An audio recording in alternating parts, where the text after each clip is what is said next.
coming up. It looks like summer has returned for a day or two. That's next. KSL News Time 101. News doesn't just mean information or dates. It's the story of our local history being told in real time. Be a part of the story. This is Tim Hughes and Amanda Dixon. We hope to be a part of your story. We have you covered on KSL News Radio. Tim Jr. here from RGS Exteriors. Did you know that we offer 3 distinct styles of gutter protection? Each one meant to handle a specific leaf problem. You might not even know there are different styles of gutter protection, but there are.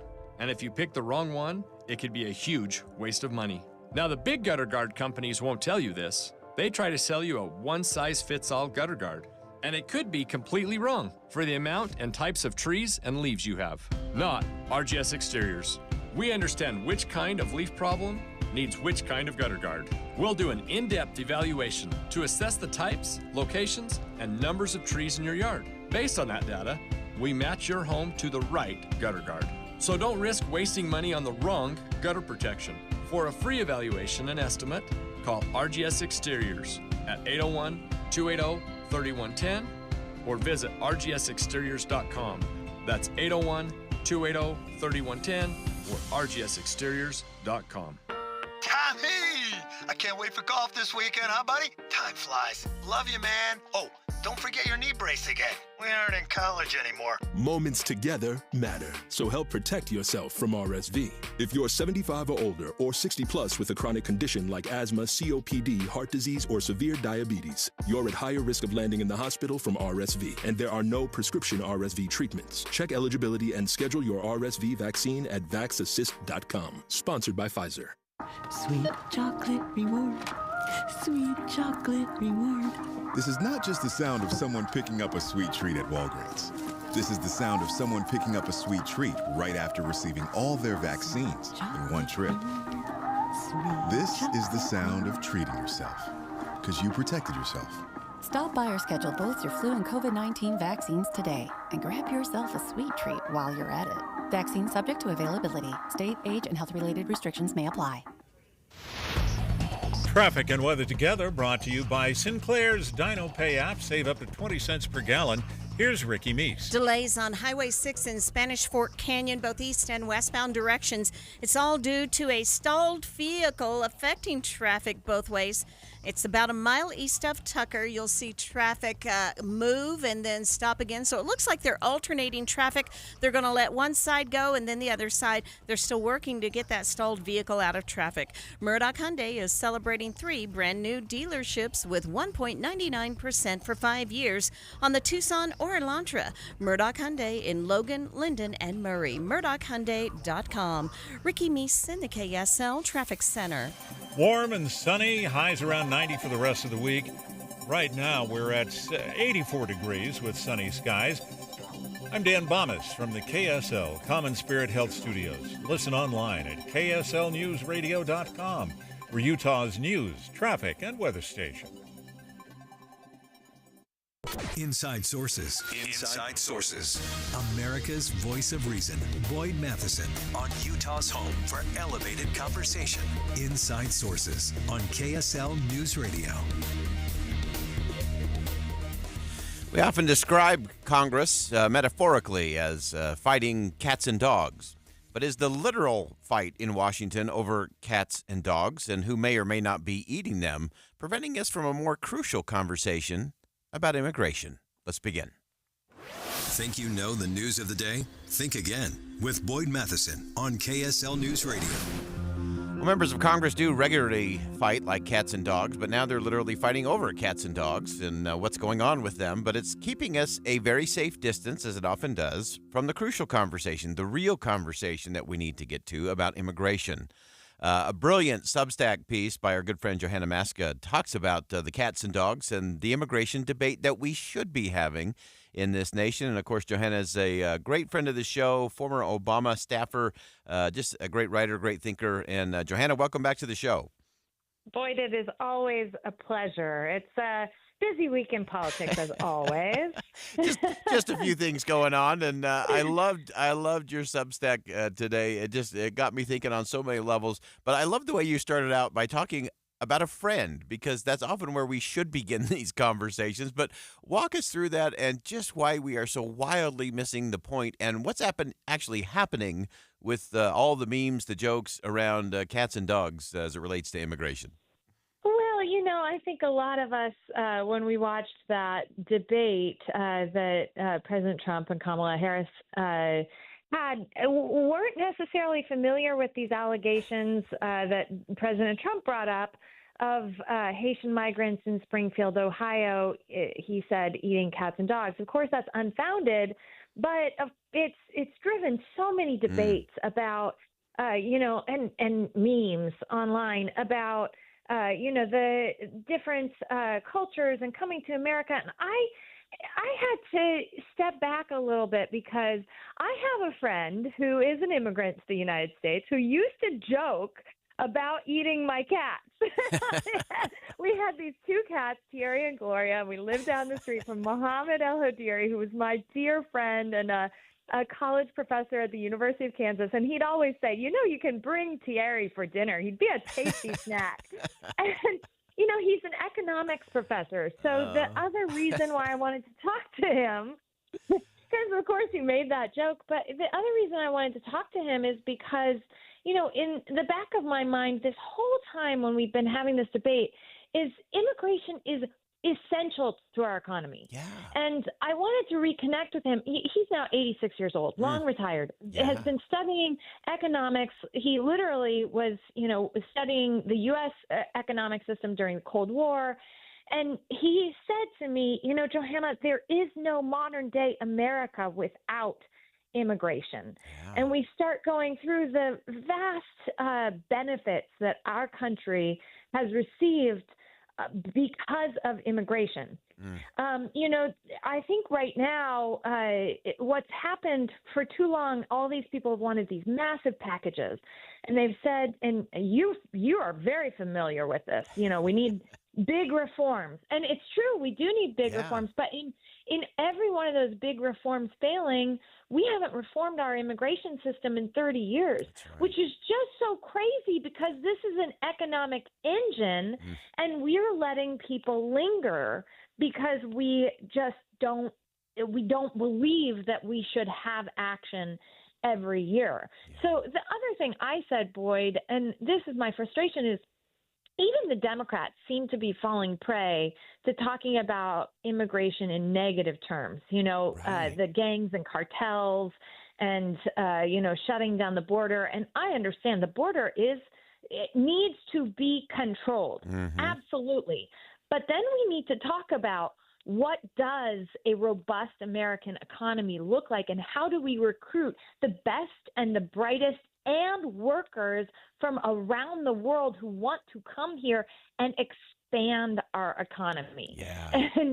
And that's we're just not even talking about it. Yeah, we're not even in the right zip code or maybe even the right stratosphere for that conversation. And it was one that always baffled me in Washington. I remember one time we were sitting around. It was right before a big omnibus, so everybody's kind of lingering around waiting for a bill to drop so you can actually read it. And there was just this big, long hours and hours and hours where they just kept putting things off, and finally there was a group of senators, Democrats and Republicans, who decided just to get together and have a chat, and they talked about immigration. And I said there was 7 Democrats, I think there were 8 Republicans, and they all talked about all the things that they agree on when it comes to immigration, and many that you just described, Johanna, about this is part of the economic engine. We need an entry-exit system that works. We need to have a border that's secure. We need to make it easier to come here legally than it is to come here illegally. And they all agreed. I thought, oh my goodness, we could solve all of this in an afternoon, but we'd rather fight like cats and dogs and have wedge issues for campaigns and raise a whole lot of campaign cash off of it. And again, it's keeping us that safe distance from the conversation that we actually need because, as you said, we don't exist as a country without that modern immigration. Well, and I think there's a flawed perspective of history of immigration that you and I probably both agree on.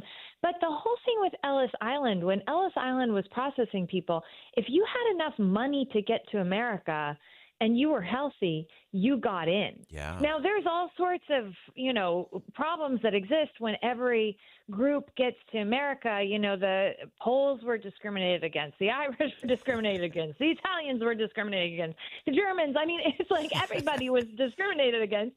And I did get one email. I always love getting the emails in response to the Substack, but I got one email that's kind of like, what happens when our community is flooded with a different group of people? And I'm like, well, that is actually the history of America. Yeah. And, like what actually happens and how those groups end up, agreeing on customs. And for the most part, what ends up happening is groups tend to isolate amongst themselves. And then the kids in school start getting to know each other. And then slowly but surely there's integration and there's less resentment. But that's our story. And, we have a problem with the southern border being completely overwhelmed.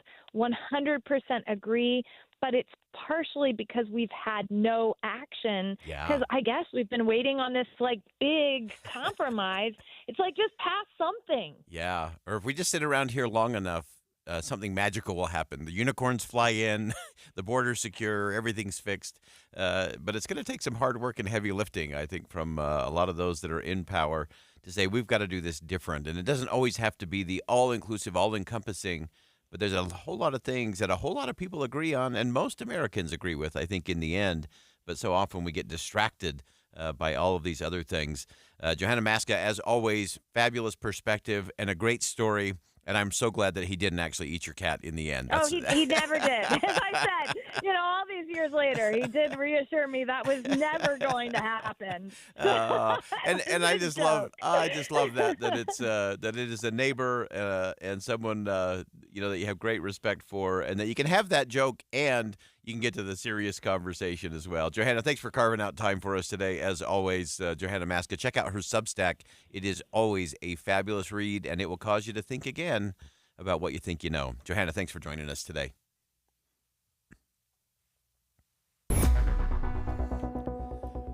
Lots to think about there from Johanna Maska, and this is one of those that I am very passionate about because she's absolutely right. America's history is immigration.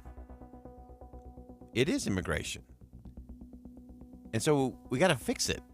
And it's not that complicated. There's a lot of very simple things that the vast majority of people agree on. The problem is those who benefit from not having a solution. Those who raise a lot of money. Those who use it as a wedge issue. Those who like to score political points and get clicks and likes on social media and following. And a whole lot of people that are brokering a lot of power because of it. But it's part of who we are. It's part of what made this place. We talked with our good friend, Judge Thomas Griffith, talking about one of the most inspired parts of the Constitution, and one that I'm sure the founders could not even conceive of, was how pluralistic this society was going to become. They set the frame in the Constitution for a pluralistic society, but I don't think they had any idea what America was going to turn into, or maybe they did. But part of that is bringing people from all over the place, the best and the brightest, and some of those that are struggling and need a space, because that's what this country is about. There's a path to do all this, but I guarantee you that the path is not fighting like cats and dogs, and it's not fighting over someone eating cats and dogs. That is the furthest thing from a serious conversation about a serious issue that's important to the future of the nation. We'll be right back. Think again on Inside Sources with Boyd Matheson. In a big election year like this, Trump called for a grand jury to investigate. News happens fast. Harris said she wants an assault weapons ban. A significant paradigm shift for the Secret Service. On the way to work, searching for lunch, or heading home, come here to catch up. We have you covered in the car at 102.7 FM.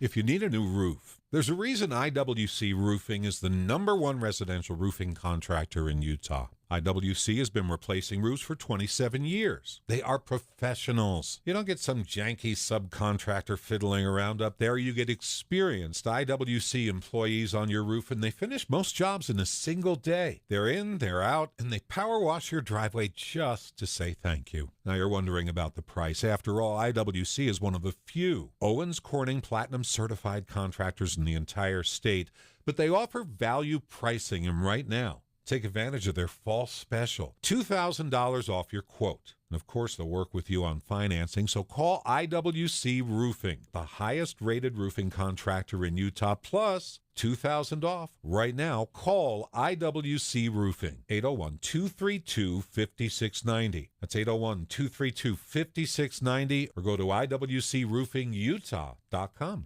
Nearly 70% of Utah's land is controlled by the federal government, severely limiting Utah's ability to actively manage and protect our natural resources. Our families, businesses, and communities know there's a better way.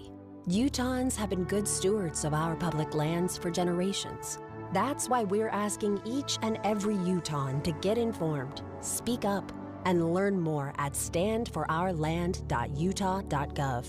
Paid for by government. Did you hear? A secret hoard of 1932 $10 gold Indian coins have been found. These gorgeous 1932 gold coins are as bright and shiny as the day they were struck, and less than 200 of these gold coins are available. Coin experts are calling the secret U.S. gold coin discovery a once-in-a-lifetime opportunity, and you can own a piece of the hoard. When you call, you are guaranteed a 1932 dated gold coin featuring Lady Liberty with an Indian war headdress and a majestic eagle. With limited availability, you must call now. These 1932 dated gold coins are still in uncirculated condition with brilliant luster that is 92 years of history you can hold in your hand. To learn more, call 1-800-495-6468. Call now and you'll receive a free bonus over a $55 value free with every order. Call 1-800-495-6468 now to secure your 1932 $10 gold Indian coins before they sell out. Don't wait. You must act fast. Call now.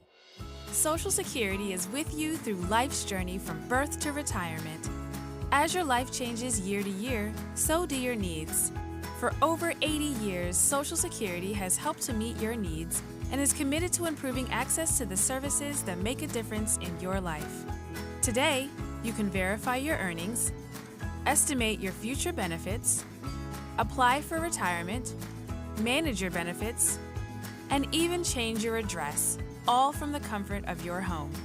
Social Security's online services help put you in control with secure access to your information anytime, anywhere, allowing you to spend more time with family, friends, or simply just enjoying the day. Social Security, securing today and tomorrow. See what you can do online at socialsecurity.gov. Produced at U.S. taxpayer expense. Attention commercial property managers and business owners. Say snowplow 3 times and who shows up? GoPave Utah. Clearing snow faster than you can say sandworms. That's GoPaveUtah.com. Boyd Matheson. Listening to Inside Sources is a little different from just reading the headlines because we're always going to get you into that think again moment. We have experts from around the country, across the world, and right here local to home that'll help us dive in and get past just the hype, the fluff, the fake fights, and the false choice so we can get into the news to help you connect the dots and make the news make sense. Join Inside Sources with Boyd Matheson, 1 to 3 on KSL News Radio. Inside Sources. Inside Sources. America's voice of reason. Boyd Matheson on Utah's home for elevated conversation. Inside Sources on KSL News Radio. The free speech debate continues around the world as differing definitions clash and forces us to think again about what we believe when it comes to free speech. We've seen this play out in real time between the company X, of course formerly known as Twitter, and the nation of Brazil. Tech companies today are global, but different countries have different standards towards speech. What conflicts are rising up, and what role does America play on the world stage when it comes to our First Amendment rights? J.D. Tuccilli, of course, is someone we always turn to, contributing editor at Reason.com, has a great piece on writers and academics and their response to Brazil's censorship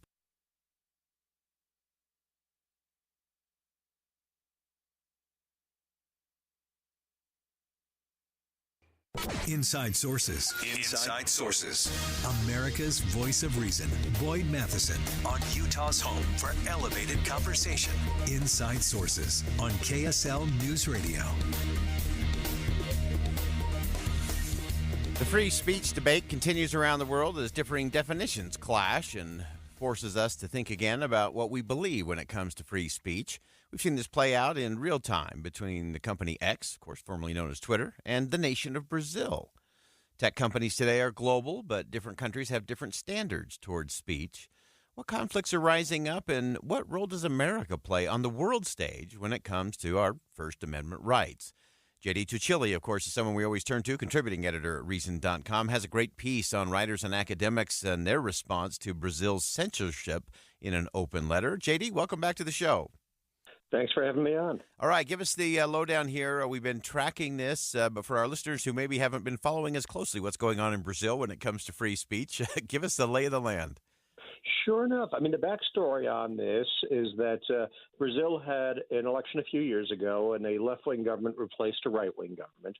The Twitter platform and a lot of other social media platforms, Twitter is now known as X, were put under scrutiny by the new government. And they were concerned that supporters of the previous regime were getting platforms, were being able to spread the message and criticize the government. So the government, and in particular Brazil's Supreme Court, which plays a much more proactive and kind of interventionist role in the country's politics than does the U.S. Supreme Court in American politics, started scrutinizing a couple of platforms, Telegram first, but X in particular, and saying that various political critics of the government, a lot of people, had to be stripped of their accounts, had to be driven offline, things they say had to be censored. X complied in a couple of cases and then reinstated all the accounts, saying that the Brazilian government was overstepping its authority, it was censoring, and it was violating the parameters of not only a free society, but also Brazil's own constitution. Brazil's Supreme Court has now threatened X with massive fines and banned the platform from the country. People in Brazil are bypassing the ban by using virtual private networks to get around, the various attempts by the government to stop them from connecting to X. And they're threatened with high fines, daily fines for doing so. And the saga last I heard was that Twitter rejiggered its servers so that they couldn't be so effectively blocked and they were available to most Brazilians once again. So it's been this ongoing battle between a democratic but authoritarian democratic government that tries to censor political critics and X, which, while not always consistent in support for free speech, is much better than the Brazilian government. Yeah, and so that leads us to a really interesting question in terms of how this impacts us here at home, and what is the right role for the United States of America in these kinds of conversations as a global leader of free speech, freedom of the press, and so on.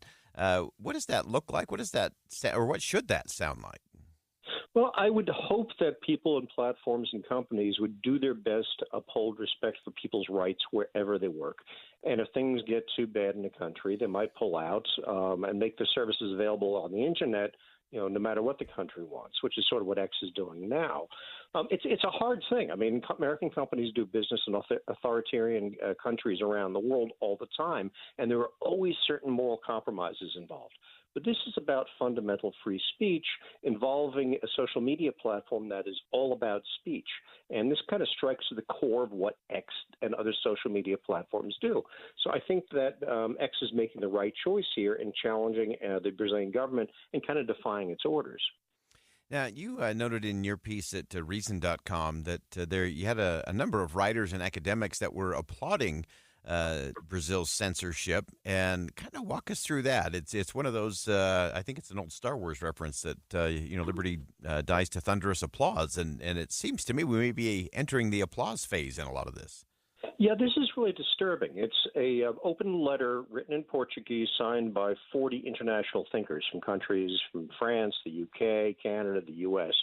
applauding the Brazilian government and supporting it and saying that it shouldn't back down in its fight with X because it was fighting for digital sovereignty against these foreign big tech corporations that were threatening the power of governments to regulate their own societies and their own chunks of the internet. And it was signed by some pretty major names. I mean, names that some people at least would recognize. The one that surprised me the most was Cory Doctorow, who is known as for his association with the Electronic Frontier Foundation. He's a civil libertarian, or at least that's his reputation. And he's written a number of anti-authoritarian novels, including one, Homeland, that won a Prometheus Award. From the Libertarian Futurist Society for being so anti-authoritarian, yet he signed on to this letter applauding an authoritarian government's censorship efforts over social media, and it's kind of mind-boggling. Yeah. You also noted in your piece that Brazil's not the only place where these kind of battles are taking up, and as you said, there's an interesting compare and contrast. You have the power of the big tech companies and these social media platforms. You also have authoritarianism definitely on the rise in different places around the world. How are you seeing this play out, and what should we all be concerned about as it relates to this component of free speech? Yeah, this is really disturbing. There's a group it's called the Future of Free Speech. It's based out of Vanderbilt University, and they've been warning that the entire world has been in a free speech recession now for a number of years. They put out a report at the end of 2023 that tracked declining respect for and protection for free speech across 22 liberal democracies. It's not just talking about Russia. They're not just talking about China, and they're not even just talking about Brazil. They're talking about the United States, the UK, Canada, France, Germany, South Korea, Japan. I mean, countries that are supposed to be developed, established liberal democracies that respect, to a significant extent, the liberties of their citizens. And what they're saying is that free speech protection and respect for it is in decline around the world, including in nominally free countries. And I think we see that when we have prominent economists like Thomas Piketty and Gabriel Zucman and Darren Acemoglu, but also even nominal civil libertarians like Cory Doctorow signing a letter praising a government for being authoritarian and for waging a war to crack down on free speech. And as we watch this play out all around the world, what's the implication, the impact it's going to have for us in terms of our own free speech right here at home? You know, this is really dangerous because a lot of the platforms that are being targeted are international in scope. And it's actually very expensive and very hard for them to establish different rules for different countries. So we may end up living in the U.S. Bound by rules on the social media we use, established by the lowest common denominator. That means by the most authoritarian country served by some of these services, in particular the European Union, because it is so big, has so many people in it, and is also so restrictive when it comes to speech, may be setting the rules that Americans who think they're protected by the First Amendment have to abide by. Wow, fascinating stuff, and an important conversation that we've got to make sure we keep an eye on, not only in what's happening in Brazil and other places around the world, but ultimately how that trickles down and trickles back to what we're doing right here at home. As always, J.D. Tuccilli gets us thinking a little bit differently about what we think we know, and he is the contributing editor at Reason.com. You can check out his piece, Writers and Academics Applaud Brazil's Censorship in an Open Letter. You can find that at Reason.com. And as always, J.D., thanks so much for joining us today. Thanks for having me on. All right. Again, that's J.D. Tuccilli joining us from Reason.com. And this one is very troubling to me. And sometimes we look at a headline like that and we think, okay, well, that's just Brazil. They're just having some struggles with that. I get it. I can understand why they want to push back against a big company like X. But then you got to look at the regime that's in power, that's become increasingly authoritarian, that suddenly wants to control and restrict the ability of those who are against it or oppose it from doing what they want to do, to make their case, talk directly to the voters and the people of Brazil. And so they start to put restrictions on who can have certain social media accounts, who can talk about certain things on the internet. And that kind of control, authoritarian control, it starts in little dribs and drabs, but it doesn't take much to turn into some big momentum that ultimately does not end well. Because as we know and as we fight for in this country, the First Amendment is the First Amendment. It doesn't belong to the government, doesn't belong to the president, belongs to we the people. And maintaining those rights and that ability to speak up and to speak out, even when it's not popular, or especially when it's unpopular, is part of our free society and crucial for freedom to continue as we move into the future. All right, we'll go ahead and step aside for a quick break. When we come back, more Inside Sources here on KSL News Radio. Stay with us. We'll be right back.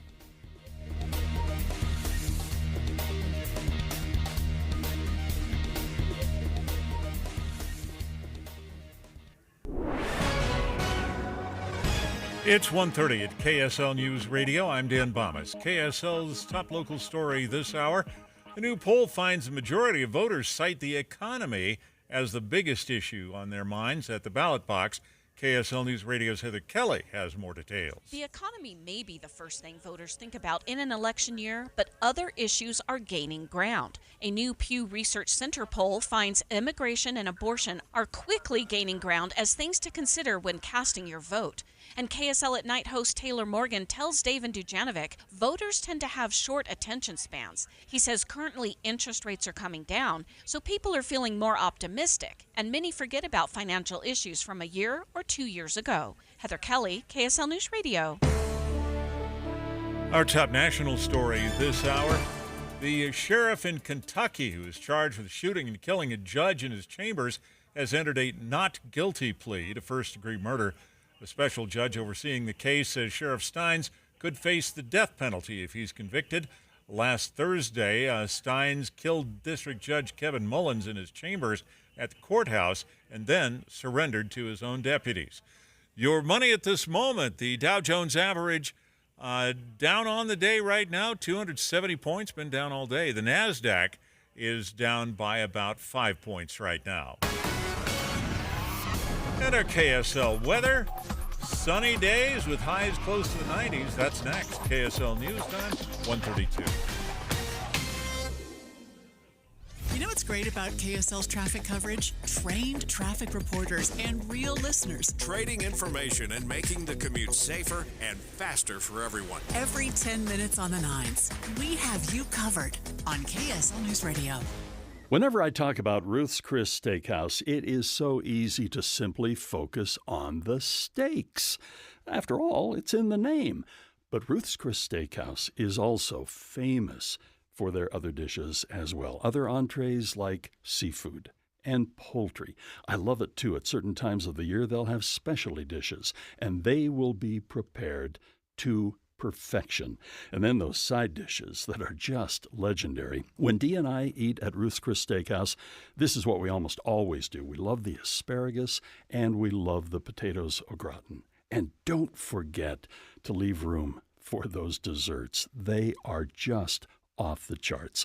We're so fortunate, and especially at this time of year, driving up the canyon to Ruth's Chris Steakhouse. We have 2 locations, one in Hotel Park City, and then with all the great events happening in downtown Salt Lake City, they're at 275 Southwest Temple. Your dining experience is waiting at Ruth's Chris. Dan owed an unbelievable amount of money to the IRS. I got behind on my taxes. It's a horrible feeling. He was in denial. And when I got those letters from the IRS, you wanted to act like they didn't exist. Finally, Dan turned to Optima Tax Relief, the leading tax resolution firm. A-plus rated by the Better Business Bureau, they've resolved over $1 billion for their clients. Optima got me a settlement with the IRS. These people are really people-friendly. It was every bit of a new lease on life for me. The fast action and the great results made Dan's head spin. I felt like I was in a dream, but it's real, and I have paperwork to prove it. They got the job done, and life is good. For tax help you can trust, call Optima now for a free consultation. If you're worried about what's going to happen with the IRS, stop worrying. Make the call now. Call 800-343-6460. 800-343-6460. 800-343-6460. Optima Tax Relief.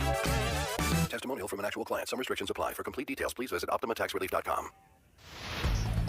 Traffic and weather together, brought to you by Sinclair's DinoPay app. Save up to 20 cents per gallon.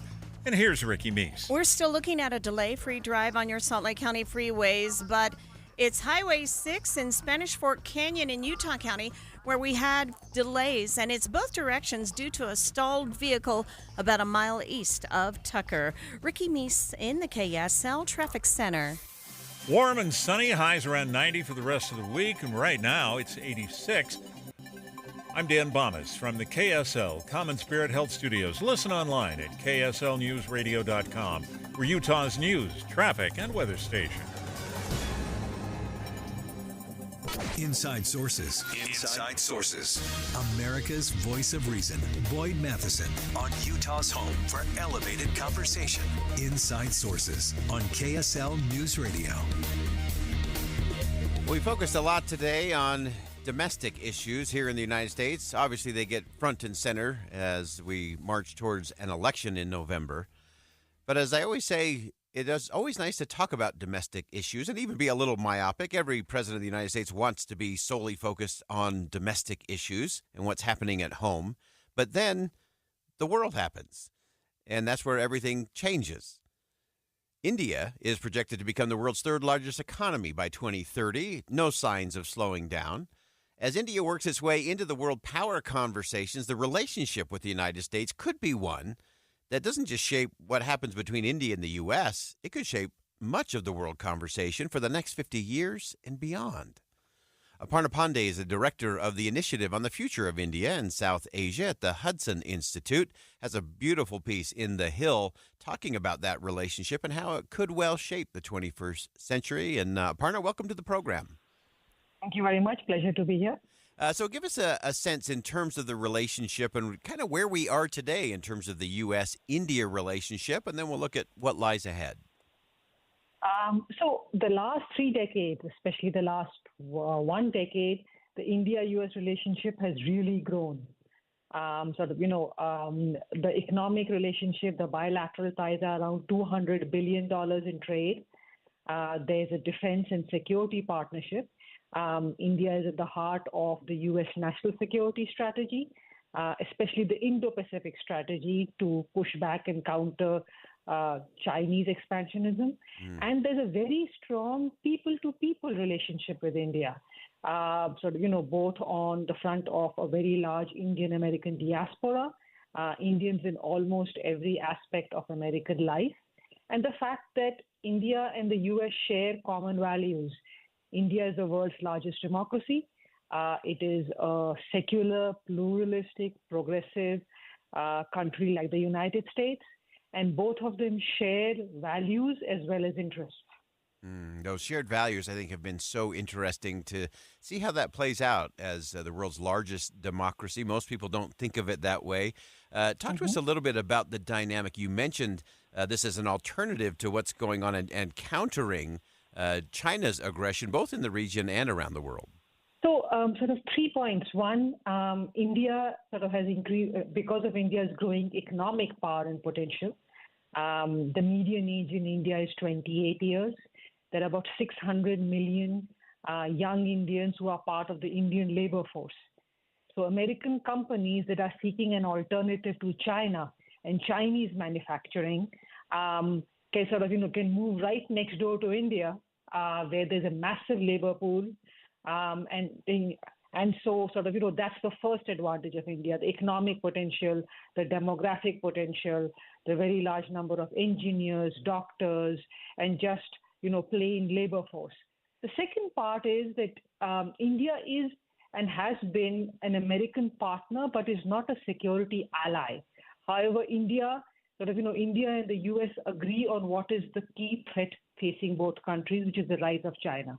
India has fought China. India and China have a long-standing border dispute and a dispute about, who's going to be the main country in Asia and in the Indian Ocean in the coming years. And so India's, rivalry with China is independent of, what the U.S. vision is for the world, but it aligns with the American vision. And why does it matter? It matters because unlike American security allies, India is not asking the U.S. for economic assistance, security assistance. It's not asking for any treaty or any security pact. What it is saying is China is a threat for me, China is a threat for you. We'll both push back against the Chinese threat on the economic and the defense arena, and our policies will align. Yeah. And the third is the more India has, because of the it's during the Cold War, I'm sure you recall, India was part of what was called the non-aligned world. Today, that's called the Global South. A large number of countries in the world which are not part of either the American alliance or the Chinese camp. And in these countries, India has a very strong presence, developmental as well as leverage. Yeah. And so that helps the U.S. No and its question. policy. Yeah, no question about that. There's so many fascinating things to explore in this relationship and dynamics. You pointed out in your piece everything from what's happening in space in terms of some amazing things that I don't think most people understand there. You also talked about that global security, multilateral architecture, and a host of other things that just create a really unique opportunity there if someone's willing to step in that in a significant way. Aparna, I want to have you back on the program so we can dig even deeper into all the nuances of all of this. I think it's fascinating, and I think you hit it right on in your piece in The Hill, that this alliance, this relationship between the United States and India could well be the driving force, the major shaper of the 21st century. Aparna, thanks so much for joining us today. Thank you. Thank you so much for having me. Again, that's Aparna Pandey, Director of the Initiative on the Future of India and South Asia at the Hudson Institute. And I found myself just going over and over some of the pieces that Aparna put into this piece, talking about everything. I didn't really think about it in terms of the 4 countries that have actually landed on the moon. India is one of them. They have 124 active satellites circling the globe. They have a budget of about $74 million to do that, which is smaller than a lot of Hollywood movies, Panda pointed out in her piece. That's my conversation, again, talking about India, and it's so interesting when we look at the dynamics, especially in the context of the presidential race. You always talk about the foreign things, and then you come back closer to home. Interesting that both candidates today are focusing on the economics very close to home. Vice President Kamala Harris is speaking right now at the Economic Club of Pittsburgh, and I just want to dip in for a moment to get a little feel and flavor for what she's trying to bring out now.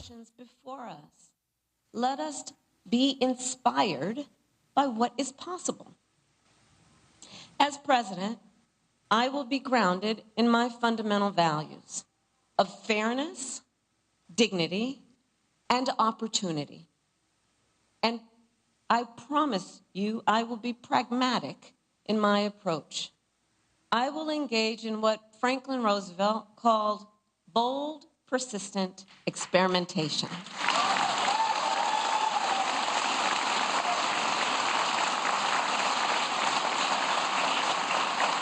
Because I believe we shouldn't be constrained by ideology and instead should seek practical solutions to problems, realistic assessments of what is working and what is not, applying metrics to our analysis, applying facts to our analysis, and stay focused then not only on the crises at hand, but on our big goals.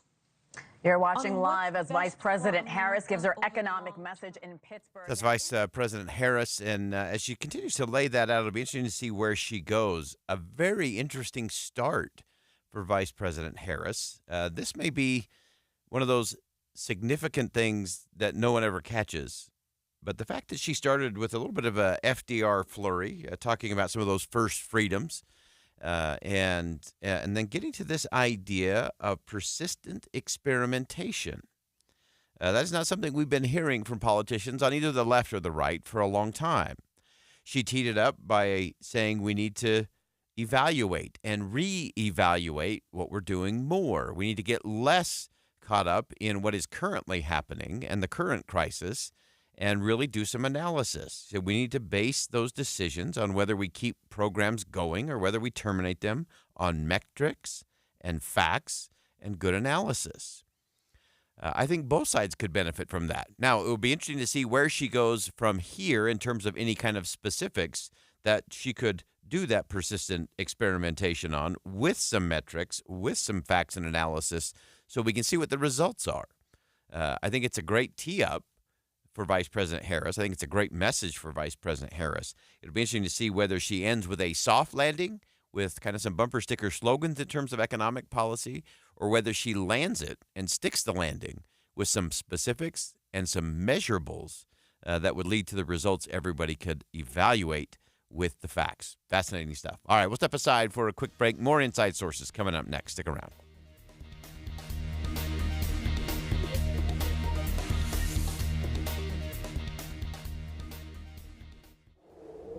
Autumn is in the air.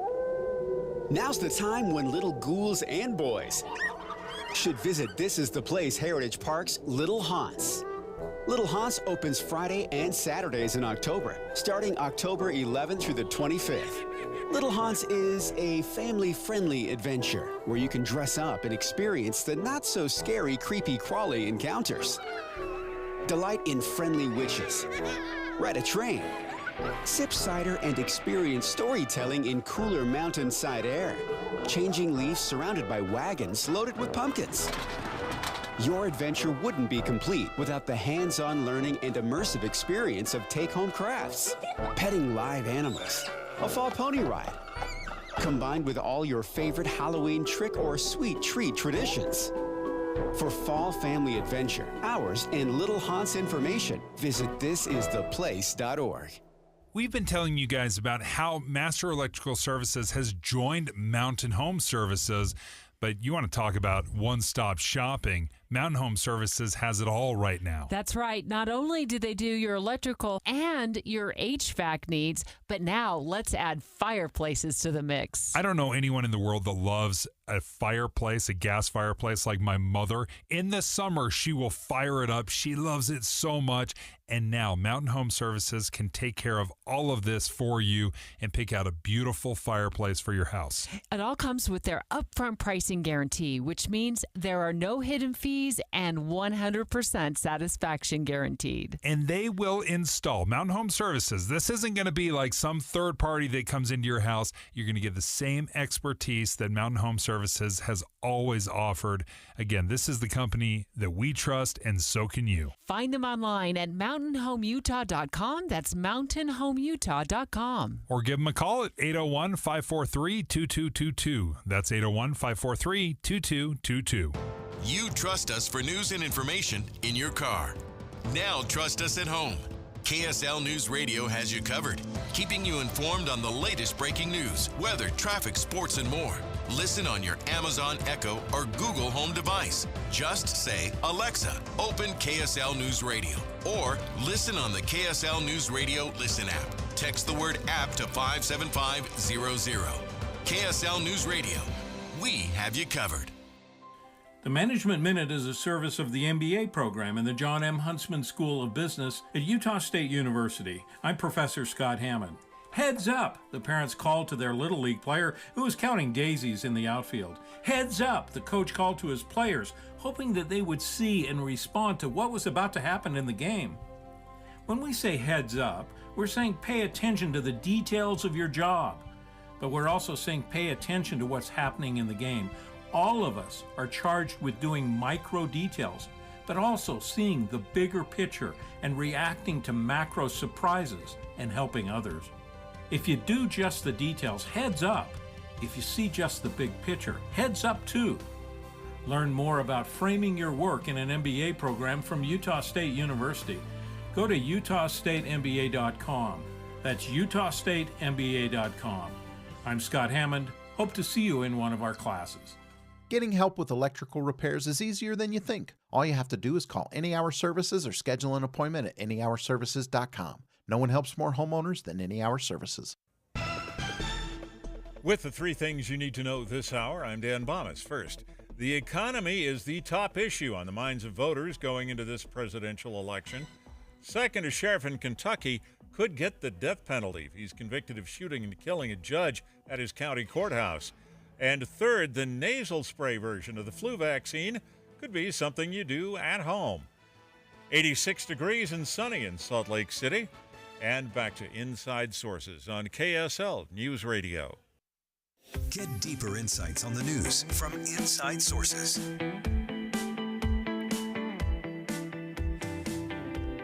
One of the consequences playing out all over the nation during this election cycle is the simple power of media and technology. Of course, you can easily find any view, angle, posture about either presidential candidate, and that's not always a good thing. If we're only using our phones and media consumption to confirm our own views about our own current politics, we're essentially adding digital blinders to ourselves heading to the voting booth. And it's why we got to stay curious. It's why we got to have radical curiosity. We have to have a good sense of humility so that we can continue to learn and question and say, wow, I never thought of it that way before. So we can hold ourselves to a little higher standard. And then we can hold those we vote for to a higher standard. That's part of the process. Someone who's been digging in and diving into all of this, Derek Hunter, host of the Derek Hunter podcast, former staffer for the late Senator Conrad Burns out of Montana, has a great piece in The Hill talking about Republicans and Democrats literally creating two different Americas for themselves as we live online. And Derek, welcome to the show. Thanks for having me, Boyd. It's great to be here. All right. So you start with a little best of times and worst of times in a lot of this stuff. And tell us how you see it from your unique perch. Look, it is bizarre to me. I engage in what I consider to be media tourism every once in a while. I'm conservative, but I will flip over to MSNBC and CNN and see a world I almost don't recognize. I will go to the Huffington Post or to The Nation, to MSNBC.com, and you see Kamala Harris has got this election in a walk. It is over. The country hates Donald Trump. Everything is wonderful. You don't know how good you've got it. Then I flip over to conservative media, the Washington Free Beacon, Fox News, and you see that Donald Trump is pulling away and the American people are with him on the issues, et cetera, et cetera. And you go, both of these things can't be true. They can't be true. And you realize that over the course of maybe the last 10 years, we've created these little silos for ourselves. You can curate whatever news you want, which really isn't news, Boyd. It's being reinforced, your beliefs reinforced. And I find people who aren't challenged or aren't capable of challenging me or aren't interested in being challenged themselves to be wildly insecure and horribly boring. But it's awful in general that you should be able to defend what you believe rather than just have a complete amen chorus in your pocket. So we've incentivized this through our media, through social media. We've made it easier. They monetize it on media. You create this safe space. The trigger warnings about everything you want to believe is right there. And yes, you're right and you're special. And we've created a wall of mental participation ribbons for everybody. And we're doing a wild disservice for the country because somebody's going to wake up on November 6th or some day thereafter that, whenever they finish counting ballots, having an absolutely rude awakening when, an informed public would not be shocked. But either side can claim it was stolen. Either side will claim it's stolen. Either side will claim the other side is Nazis, et cetera, et cetera.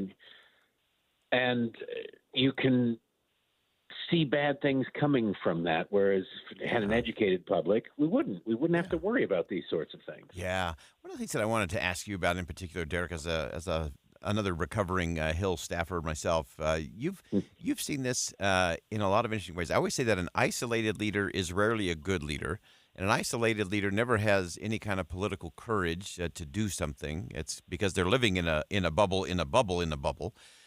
And you've seen the benefits of those who get outside of that make better decisions, that actually know what it means to lead or to stand up on principle.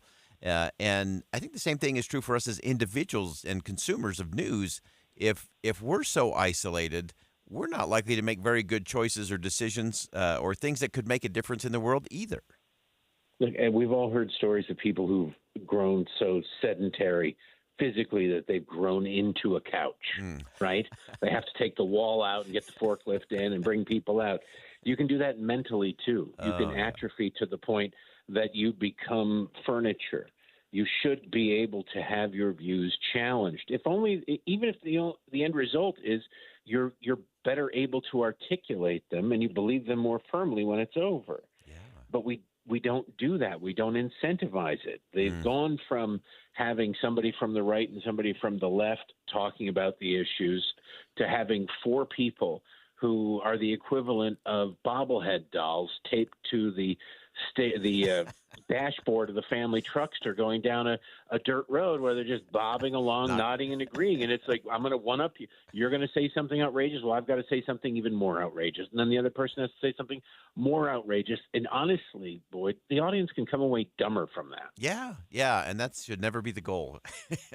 No, it shouldn't be. And you've seen the opposite too, where you actually have someone, a leader, who, if they're sitting in the meeting and everybody is like those bobbleheads, just nodding along, will stop the meeting and say, either none of you mean anything, or go find me someone who can disagree with me or push back on this so Those I are can good sharpen leaders. it.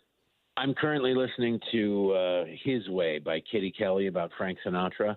He did not enjoy having people question him or disagree with him. But good leaders and people who are secure in their beliefs, who know what they believe and why and can back it up, aren't afraid of that. And honestly, every once in a while, you're going to have somebody say something and you go, I hadn't thought of it in those terms before. Now I see it. Now, either you can counter that or you can grow and change your position, or you can just go, but I still don't care, moving on. Yeah. Whatever it is you choose to do, you're better off for it because you're more informed. And now if you just hear how great you are, and you think that every time you leave a bathroom after eating a horrible meal, it smells like a meadow of flowers, you're doing yourself and everybody around you a disservice, both physically and metaphorically. No kidding. I want to close out coming back to something you said earlier, Derek, that has me thinking again. And that is that the people that are creating their own world through the media they choose to consume are both insecure and boring. I think those are two really important, because someone who's insecure can't have a crucial conversation. They can't learn. They can't grow. They can't be curious. And so just dig into that. Unpack that a little bit for us in terms of being insecure and boring. And what does that do to us as a nation? Well, boring is just boring. And if you're not interesting, I feel sorry for you. There's nothing worse. There's no more dangerous and damaging combination in my mind than insecurity coupled with arrogance. You are wildly insecure, but you are not interested in learning or anything like that. And so you have the people who know what they know, assume it's gospel truth, and have such a fragile psyche they couldn't entertain the prospect that they're wrong. Which is all well and good for somebody in high school, but somebody in Congress is a little bit different. And sadly, we are electing far too many of those people who are absolutely certain they've figured it out and aren't at all mentally able to entertain the prospect that there might be more out there. Such great perspective. Derek Hunter is host of the Derek Hunter podcast, former staffer for the late Senator Conrad Burns, Republican from Montana. And Derek Grayson, I think that is the new axis of evil for us this week. The arrogant, ignorant, and insecure. That is a triple threat that is very dangerous for the future of our constitutional republic. Derek, thanks so much for joining us today. Appreciate it. Have a great one. All right, that's Derek Hunter and the Derek Hunter podcast. You can check that out. And it's so true that we are living in a tale of two cities. And depending on what you're clicking and liking and who you're following on social media, you're creating your own world that could be vastly different and completely wrong. Now, it may have some truth in there, it may have some right, but if all it's doing is just reinforcing what you already know, that's a dangerous space to be in.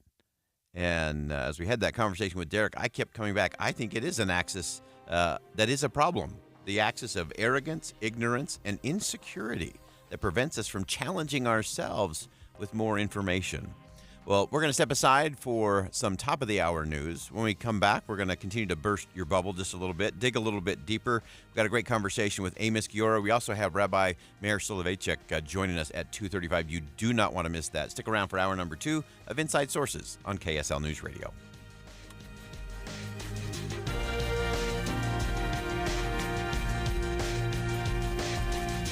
KSL FM Midvale. KSL Salt Lake City. From the KSL Common Spirit Health Studios, this is KSL News Radio.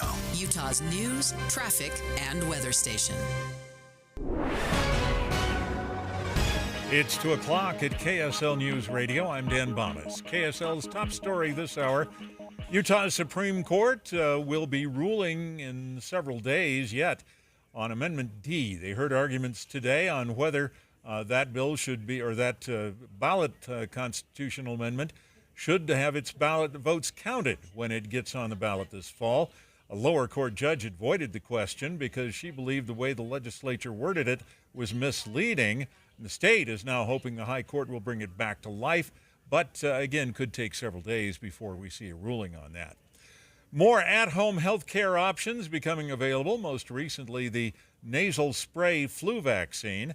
The director of hospital epidemiology at Intermountain Primary Children's Hospital, Dr. Andrew Pavia, says it's a convenience that some families may need. Bundling the kids up and taking them into the supermarket and waiting for the pharmacy, might also be inconvenient if you've got a lot of kids or a very busy schedule or your work doesn't allow it. Dr. Pavia says not all doctors' offices may carry the nasal vaccine, so could be a little difficult to find one that does, and getting it shipped straight to your home could help alleviate the pain.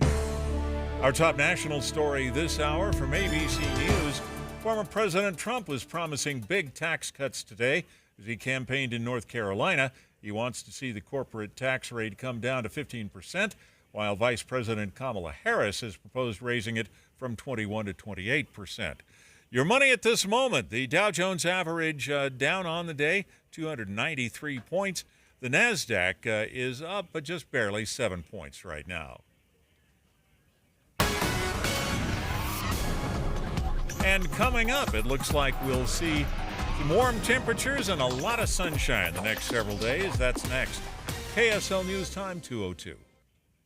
We hope you have the right app on your phone for news. You probably have dozens. But the KSL News Radio app, well, it makes our live stream super easy. Plus, our talk shows are right there as podcast for your workday. That's the app for KSL News Radio.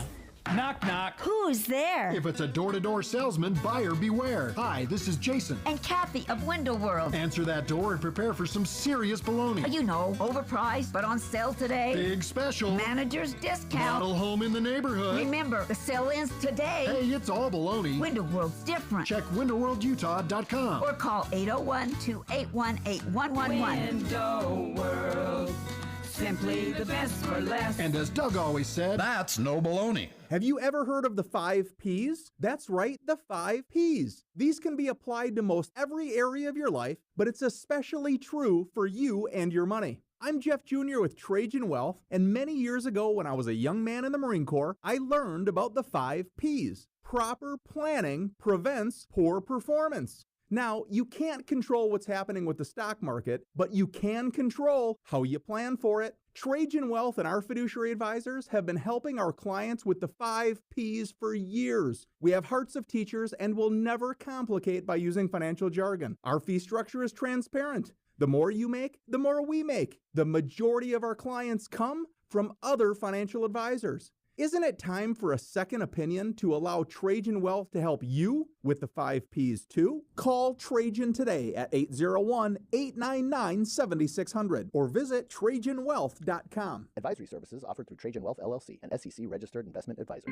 When you switch and save with Progressive, you could use that money towards going to see your favorite team in the playoffs. Progressive cannot guarantee that you can go see your favorite team in the playoffs. Drivers who switch and save with Progressive could save hundreds on average, but we cannot guarantee that your favorite team will make the playoffs or even finish with a winning record. They could easily lose more than half their games and finish in the cellar because they stink badly and haven't made the playoffs in years. Savings? Very possible. Playoffs? Highly doubtful. Switch and see if you could save at Progressive.com. Progressive Casualty Insurance and Affiliates. Not available in all states. We cannot be held liable for your favorite team's terrible and frankly embarrassing performances now or ever. Right now at Wendy's, you can get a small Frosty for $1. And literally everyone is going. The car behind you, going to get a $1 Frosty. The car ahead of you, already had one, going for a second. The person who cut you off earlier, you guessed it, $1 Frosty. Maybe it's all a sign for you to go get one. Just don't cut anyone off. No one likes that person. The iconic Frosty for $1, gotta be Wendy's. Limited time only at participating U.S. Wendy's. Not valid in a combo. Prices may be higher in Alaska, Hawaii, California, and via third-party delivery. Traffic and weather together brought to you by Sinclair's Dino Pay app. Save up to 20 cents a gallon. Here's Ricky Meese. Salt Lake City PD working on a crash with possible injuries at 3rd West and 1500 South. Looks like traffic is moving again along Highway 6 in Spanish Fork Canyon, about a mile east of Thistle. Right now, Utah Symphony, Utah Opera tickets are $25 with shows like Cirque Cinema, Sweeney Todd, and Pirates of the Caribbean. There's something for everyone, and they have tickets to give away. Ricky Meese in the KSL Traffic Center. Warm and sunny, highs around 90 for the rest of the week, 88 degrees and sunny right now. I'm Dan Bomas from the KSL Common Spirit Health Studios. Listen online at kslnewsradio.com. We're Utah's news, traffic, and weather station. Inside Sources. Inside Sources. America's voice of reason. Boyd Matheson on Utah's home for elevated conversation. Inside Sources on KSL News Radio. We often talk with our good friend of the show, University of Utah Law Professor Amos Guiora. He's working on a new book that really invites all of us to think again about what we think we know when it comes to bystanders and enablers over history. Let's begin. Think you know the news of the day? Think again with Boyd Matheson on KSL News Radio. It is always a good day here on Inside Sources when we get to talk to our friend Professor Amos Guiora from the University of Utah Law School. And this is one of those crucial conversations. This is a think again conversation. We've talked to Amos in the past about those who are the bystanders. And now we want to dig into this area of the enablers. The professor's working on a forthcoming book entitled Enablers Across the Ages, Normalizing the Unimaginable. And Professor Guiora, welcome back to the show. As always, it's a pleasure to be. Thank you so much. So give us the backstory to this one. I think this is so important. It's one that we all can say, oh, that's somebody else, or that was another time or another place. I think we see a lot of it here and now, but the lessons from history, I think, are so crucial for us to really laser in on. So I think, as you know, I've been writing on the bystanders and enablers probably 10 years by now. And the book, The Crime of Complicity, The Bystander in the Holocaust, Armies of Enablers, and the book that just came out in June, Complicity of Silence. This new book was born 2 years ago. My mom died. My mother, who was a Holocaust survivor, died in May of 2022. And at the Shiva, the Jewish Condolence Week, people came and told me that my mother, when she had escaped from Hungary after the Holocaust, had been in a jail in Slovakia. And I had no idea what they were talking about because my mother, like my late father, who was also a Holocaust survivor, never shared anything with me about their story. So I had no idea what these people were talking about. And I finally made my way to their house, and they gave me maps and documents and testimonies on about my mother escaping with them from Budapest. And I called my publisher, who's the American Bar Association. I said, I think this would be a great way to do a second edition of Crime of Complicity. And they said, yeah, absolutely, because I had documents and so on. And then started the demonstrations in Israel, because as you know, I commute between Salt Lake and Jerusalem. Started the demonstrations in response to the government's what are referred to as judicial reform efforts, which is nothing more than to eviscerate the judiciary and the rule of law. And because I am a very active participant, I called the publisher and I said, this is not a second edition. This is actually a whole new book about looking at the enabler, historically Holocaust and contemporary today in Israel, and hence the term enablers across the ages, normalizing the unimaginable, because from my perspective, without the enabler, neither this paradigm happens or that paradigm. So the idea is to look at the enabler in both contexts. Yeah. So break that down for us, and let's start back historically. Looking at those, again, kind of the bystander is one thing, that complicity of silence is one thing, but talk to us about the enablers in history. So I'm a firm believer that, obviously there's Hitler and there's the leadership, Himmler, Göring, Goebbels, and Heydrich, and they are the one step beneath Hitler. But to make the Holocaust happen, you need far more than 5 people. Right. There are there are obviously the perpetrators, the people who gassed the Jews, shot the Jews, shoved the Jews onto the train, obviously. There are the bystanders who are there physically on the train platform, for instance, like in the case of my grandparents. But there are also the enablers, whether it's government officials or people in positions of power who know that this is happening. They are not there, but they are in positions of power, and they make the determined decision, the conscious decision to ignore the harm or to act to perpetuate the harm. And those, for me, are the enablers. And in the first book, I really focused on the bystanders, particularly in the context of my mother's Holocaust story, and similarly with respect to my father's Holocaust story, which was about, when I examined it, bystanders. Yeah. This book looks at it in a broader theme with enablers, and particularly because both my parents were Holocaust survivors in Hungary, I focus on enablers from the moment the Nazis came in March of 44 until the Russians come in late 44, early 45. But without, again, Hungarian government officials or the Arrow Cross, which is the collaborators who collaborated with the Nazis, those enablers are essential to the final solution, the extermination of the Jewish people. I mean, it's not by chance that, depends who you want to believe, let's go 500,000. The 500,000 Jews are, maybe a little bit less, 450,000 are deported from May 44 to July 44. That's 2 months. Wow. 2 months. And for 2 months, 450,000 Jews are deported to Auschwitz. That's extraordinary. Yeah, unbelievable.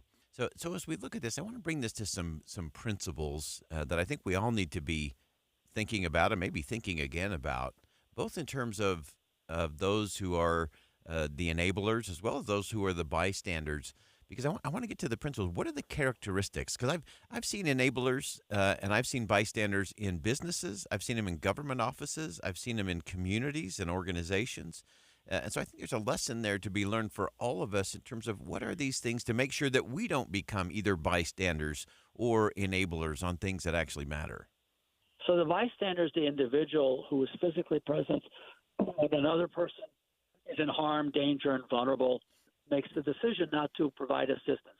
And here in Utah, thanks to Representative Brian King and Senator Kurt Bramble, there's legislation that imposes on you the requirement to dial 911 when there's a vulnerable child or a vulnerable adult. The enabler is one step removed because they are not present when the harm occurs, but they know of the harm or should know of the harm. So when I wrote the book, Armies of Enablers, about the sexual assault survivors at Michigan State, Penn State, Catholic Church, there the enablers were the coaches, trainers, doctors who knew of the harm and made the conscious decision to ignore the vulnerable victim.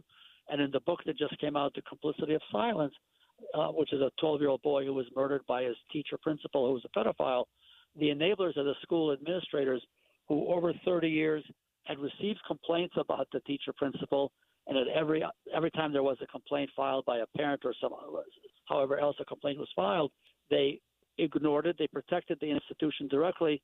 They protected the perpetrator indirectly, and they are enablers. That is fascinating. Give us one thing that we all ought to be thinking about today. This is when we're going to continue to go down this deep dive with our friend Professor Amos Giora at the University of Utah as this book continues to unfold. Enablers across the ages, normalizing the unimaginable.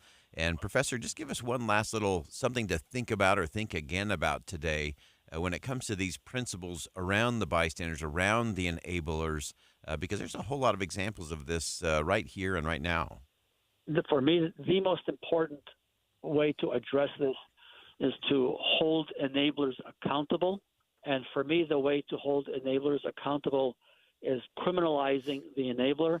And in the same way that last year Representative King introduced legislation on this, same way that I've testified in Australia and the Netherlands, for me, the focus of this work under the auspices of the law school's bystander initiative is indeed to work with legislators to criminalize the enabler, because without them, the perpetrator cannot act with the impunity with which they act. And the spotlight indeed is on legislatures and legislators to criminalize the enabler.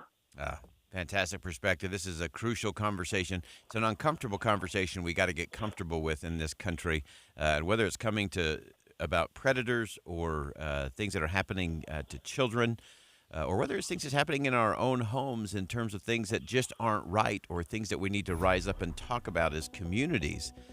It requires all of us to have a look in the mirror moment and make sure we're not being the bystander or the enabler that's preventing the right things from coming forward.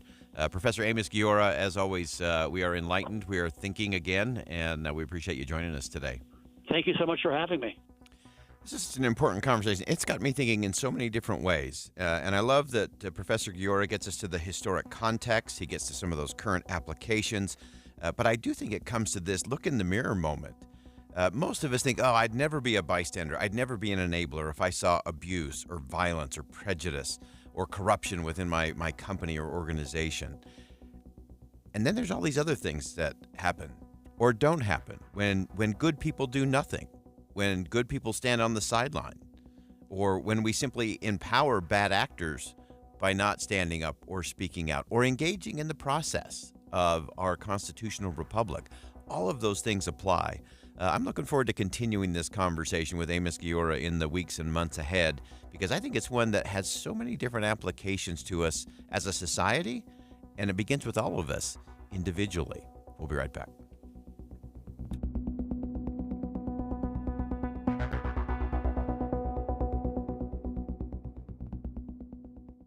Think again on Inside Sources with Boyd Matheson. An improbable path to 4-0.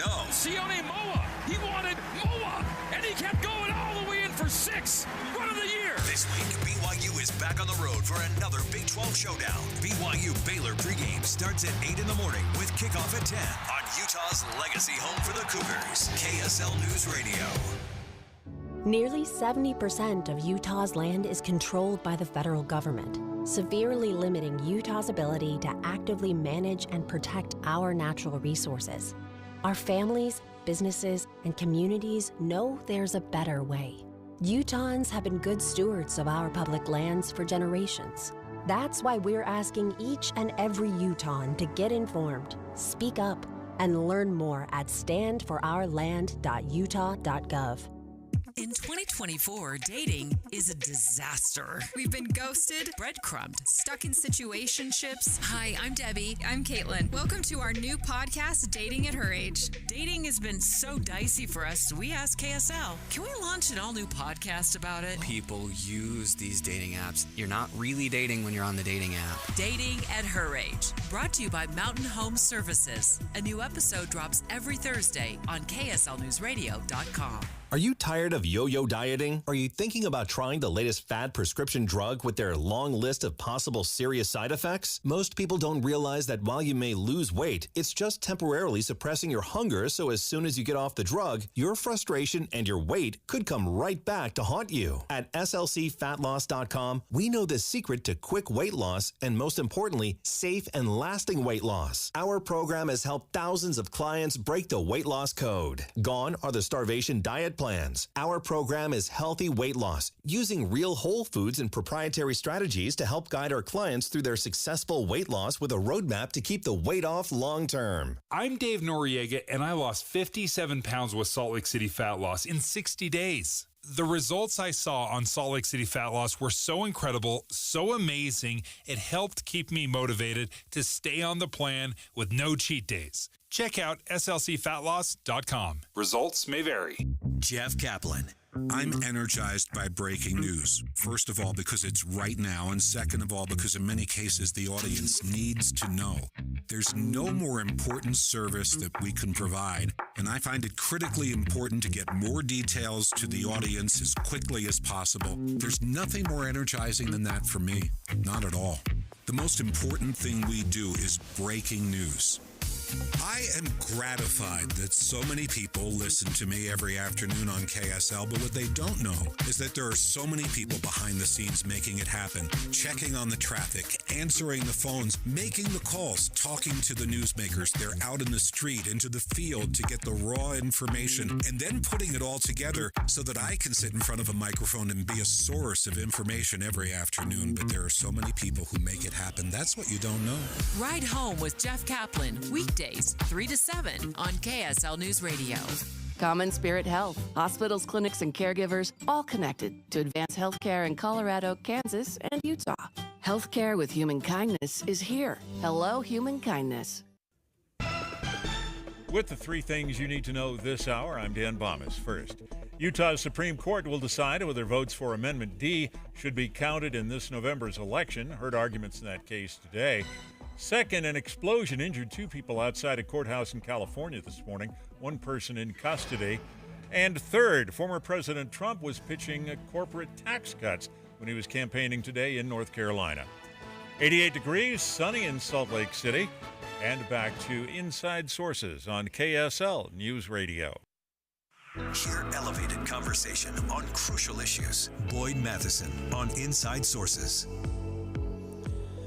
Well, as college campuses fill up, there's groups that are still trying to capitalize on the mass protest movement we saw over the past summer, the war with Israel and Hamas, not over a year later.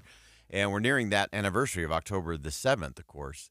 And while protest and freedom of expression are vital and protected rights, crucial on our college campuses, we've seen a lot of attempts by students and other groups to bend universities to their whims, to their wills, to their demands, and exercise power against the institutions that they should be learning from. So part of this is the cancel culture mentality and mindset. And we want to get today in terms of what kind of leaders and what kind of faculty is it going to take to reshape and reframe what those conversations ought to look like and what they ought to sound like. Well, someone we always turn to, Samuel Abrams, of course, is a professor at Sarah Lawrence College, non-resident senior fellow at the American Enterprise Institute. And he always gets us to the questions related to civic charity and civil society and political culture and American ideologies. And Professor Abrams, welcome back to the show. Thank you. Always a pleasure to be here. So you have explained and you have experienced what is going on college campuses and why it's created this interesting dynamics now where a lot of professors are self-censoring their own speech because of this whole cancel culture and kind of this mob mentality. Sure. So I'm actually speaking to you from Sarah Lawrence, which is the first time I've done that in a while, but I'm here today teaching. I'm very lucky to have some very good students, but these are the minority. These are the students who came to me because they want to hear heterodox ideas. They want to hear multiple points of view, and it's a real delight. But they were nervous when they started. They were nervous because cancel culture and mob mentality work. That's what's so very frightening. Now, this doesn't represent most students. This represents a small, well-organized, loud group of people, and that's all it takes to silence an entire campus. Faculty do not want to be the focus of social media. Neither do students. Students don't want the attention, and neither do faculty. So a few weeks ago, because I am a Jew who supports Israel and supports Israel's right to defend itself, I don't write or talk about this on campus. I'm not an activist in this space. A group called the Divestment Coalition decided, for reasons I still don't fully understand, to attack me. They decided to announce a boycott. They disrupted my classes. They intimidated students. And it was a mess. I asked the administration here at Sarah Lawrence if they would speak up. First, it was an overt form of anti-Semitism. Secondly, it's illiberal to cancel professors. What we do is we just don't take them if we don't like them. But the idea that you would boycott someone's point of view, not a great thing to do. And then to disrupt actual classes and intimidate students from their learning is a big no-no and a big problem in our handbook. And I believe this is the case for almost every school. The difference this time is that not only did the administration choose to remain silent, they've said nothing about any of this, but I've had no colleagues publicly defend me and condemn this behavior. Why? These small minority of voices have become so good at attacking and harassing and intimidating. No one wants that attention. They don't want people showing up at their homes. They don't want to be protested and disrupted at school. They just want to be left alone. So we are now in a scary world where the minority is winning, and that's really very, very dangerous for ideas, our university, and our civic health. Yeah, absolutely. It's a bad day for the constitutional republic when we get into that level of space where that angry mob, the angry minority, the loud and vocal, the cancel culture can really stifle the very things that we should be doing on our college campuses, the very things that students need to learn in order to function in a society in terms of being challenged and sharpening their own arguments and learning the give and take, and to be surprised or to have that humility and radical curiosity. And I want to dig in just for a minute on the other faculty, because I find that so interesting. And you cited some statistics in a piece that you penned recently talking about how many academics are kind of living under the stress of, hey, I just want to teach. I just want to fly under the radar, focus on my specialty. And so they're living in a little bit of fear that I don't think we normally associate with being a teacher on campus. So that's a partial truth, not the full truth. So there's a large number of faculty members, and they tend to be older faculty, that is completely a true statement. They want to do their ivory tower work, whether it's medieval or Renaissance studies or biology, all worth doing, all important, and they don't want to be in the midst of these cultural wars, so they try to stay out of it. There are, however, a large number of younger faculty members, and it's really worth mentioning these people, because these folks came a little bit after me. I'm in my 40s, but what's interesting is I noticed younger generations of faculty, they're scholar activists. They see their work as something far beyond just the ivory tower and the high-level intellectual work. They see their work as linked explicitly to activism. It's not just teaching. It's teaching with an explicit activist, correcting correcting wrongs with rights, and it becomes a very different mode. So I think there are still large numbers of folks who would like to be just doing their thing, teaching and being a little quirky, but then there are also faculty who are egging the students on. And on various faculty social media accounts, they were supporting the students in this boycott and cancellation attempt big time. And I can tell you that the faculty who are not activists just didn't want that spotlight on them, sadly. Yeah. Dig into that just a little bit in terms of educator as activist, because that is a really dangerous space in my view in terms of what that does for the next generation of thinkers and how we approach a lot of the big challenges, the contentious issues of the day, when it is solely a right to be wrong, or I'm right and you're wrong, and therefore I can have some contempt for you or protest you or cancel you. That leads us into some pretty scary spaces. It leads us into some scary space. It also undermines and hollows out the purpose of the academy. So if you look at a lot of reading lists, if you look at a lot of what these faculty do, they're not necessarily as well versed on the traditional literatures. And what they have to produce in terms of creating new knowledge is severely diminished. In a lot of cases, younger faculty will now say, well, look, activism is part of my file, and that should count for something. Writing popular press pieces that are active in nature should count. The scholarship, less so, not as important. So we've seen a very, very significant and real shift, not everywhere, but significantly, especially in the humanities and especially in the social sciences, where if you look at department web pages, they explicitly are politically engaged departments with political agendas. That shouldn't be the case. These places should be neutral.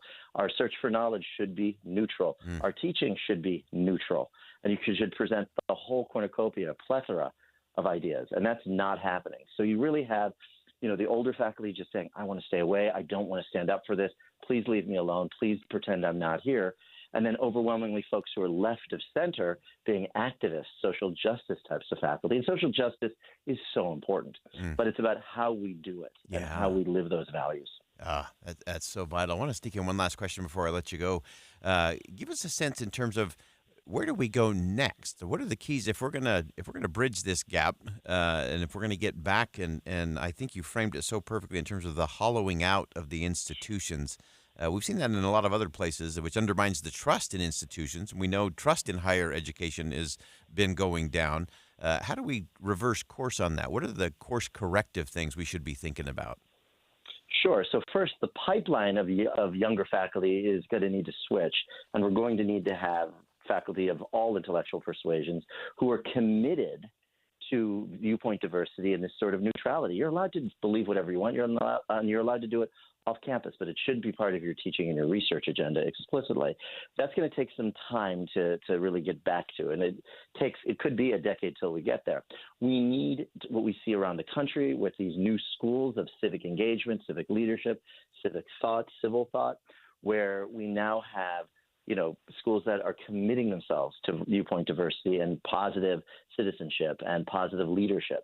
So this is a very good thing.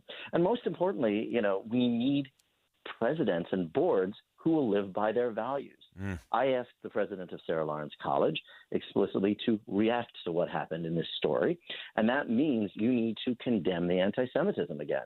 She didn't speak. She didn't respond. It means, again, she needs to say, no, we don't do boycotts. A liberal arts education doesn't believe in that. And then finally, again, students, we don't necessarily know who you all are. We're not going to take action because we don't have a great paper trail here, but we do not cancel and disrupt classes. That's just beyond it. And they need to be able to act on it and do it. By not speaking here, the administration essentially gave a green light to the students that this is acceptable behavior. They support it, and it could happen again. So obviously, many other faculty are running scared. Yeah. Fascinating conversation. I want to stay with this conversation and have you back, Professor Abrams, because I think we just had a conversation about bystanders and enablers, and I think that's part of this whole equation. Because it really comes down on it comes down on campus to leadership. It's a leadership issue, and that starts at the top of those institutions. Samuel Abrams, professor at Sarah Lawrence College, non-resident senior fellow at the American Enterprise Institute, one of my favorite thinkers and writers. And thanks so much for joining us today. Great stuff. Thank you for having me. All right, we'll step aside for some bottom of the hour news. Don't go anywhere. When we come back, we have a real treat for you today. We will be joined by Rabbi Meir Soloveichik, who's in town, who's in the Beehive State today. Some fascinating conversation coming up next. Stick around.